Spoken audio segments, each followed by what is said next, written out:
Hi అండి, welcome to my channel series ideas one more vlog. ఈ వ్లాగ్లో మేము టెంపుల్కి వెళ్తున్నాము. అదే వీడియో నేను ఇప్పుడు అప్లోడ్ చేస్తున్నాను. చాలామందికి ఈ వీడియో అనేది యూజ్ అవుతుందని ఈ వీడియో అప్లోడ్ చేస్తున్నాను.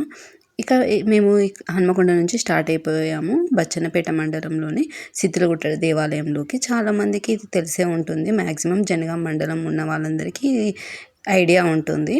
ఇక అక్కడి ప్రాంత విశిష్టత గురించి, అలాగే అక్కడికి ఏ విధంగా వెళ్ళాలి, ఎన్ని కిలోమీటర్స్ అనేవి అన్నీ కూడా ఈ వీడియోలో అప్లోడ్ చేస్తాను. తప్పకుండా చూసేయండి. ఇక అక్కడ చేరుకోవడానికి మ్యాక్సిమం మనకి 1 అవర్ 45 మినిట్స్ టైం అనేది పడుతుంది. ఇక 81.4 కిలోమీటర్స్ అనేది ఉంటుందన్నమాట మనం కార్లో డ్రైవ్ చేస్తే. ఇక అక్కడికి మేము చేరుకున్నాము. ఇక అక్కడి విశిష్టత గురించి ఇప్పుడు మనం తెలుసుకుందాము. ఇది కాకతీయ రాజుల కాలంలోని ఎన్నో ఆలయాల్లో ఇది ఒకటనమాట. ఇది బచ్చన్నపేట పరిధిలోని సిద్దులగుట్టలో చెప్పుకోదగిందనమాట. ఇక ఈ బచ్చన్నపేట జనగాం డిస్టిక్ కిందకి వస్తుంది. ఒకప్పుడు మాత్రం మెదక్ జిల్లాలో ఉండేది. ఈ చరిత్రపరంగా 8-9 దశాబ్దాల్లో సిద్ధులు, జైన తీర్థంకరులు ఇక్కడ తపస్సు చేశారు. మత్స్యేంద్రనాథ్, గోరఖ్నాథ్, కనిక్నాథ్లు తపస్సు చేసి శివలింగం ప్రతిష్ఠించారని తెలుస్తుంది. అయితే ప్రాచీన చరిత్ర ప్రకారం ఇక్కడ సిద్ధేశ్వరలింగం స్వయంభవు అని చెబుతూ ఉంటారు. ఈ కొండపై ఎన్నో దేవాలయాలు ఉన్నప్పటికీ ప్రాచీన సిద్ధేశ్వరుడు కొలువై ఉన్నాడు కాబట్టి ఈ దేవాలయం సిద్ధులగుట్టగా ప్రసిద్ధి చెందింది. జైనుల్లో తీర్థంకరులు కూడా ఈ సిద్ధులగుట్టపై తపస్సు చేశారని చెబుతుంటారు.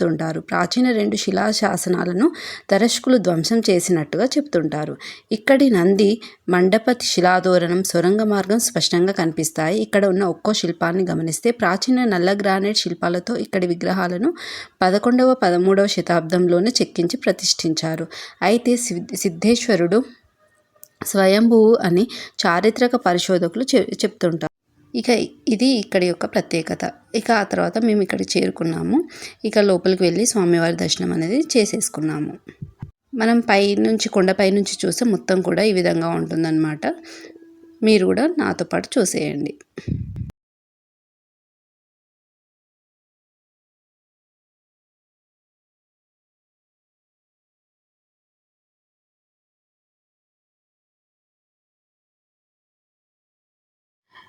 అయితే ఇక్కడికి మనకి సిద్ధులగుట్ట టైమింగ్స్ వచ్చేసి శనివారం రోజు ముఖ్యంగా మార్నింగ్ నుంచి 1 o'clock వరకే ఉంటుందన్నమాట. 6 to 1.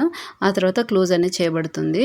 కాబట్టి ఎవరైతే శనివారం రోజు వెళ్ళాలనుకుంటున్నారో ముందుగానే వెళ్ళండి. మేము అక్కడికి వెళ్ళేసరికి 9:30, 10 అనేది అయింది.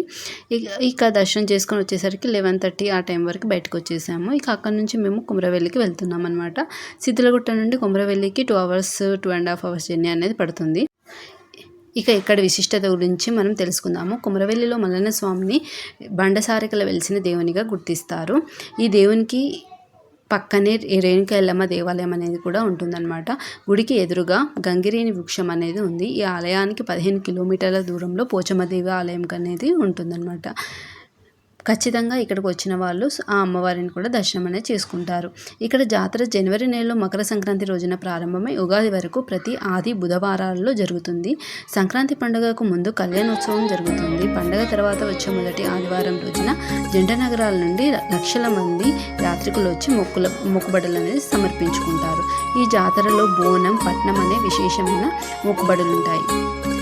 ఇక ఇక్కడ బోనం అంటే అలంకరించబడిన కొత్త కుండలో నైవేద్యం అనేది సమర్పిస్తారు. ఆ తర్వాత పట్నం అనేది వేస్తారనమాట.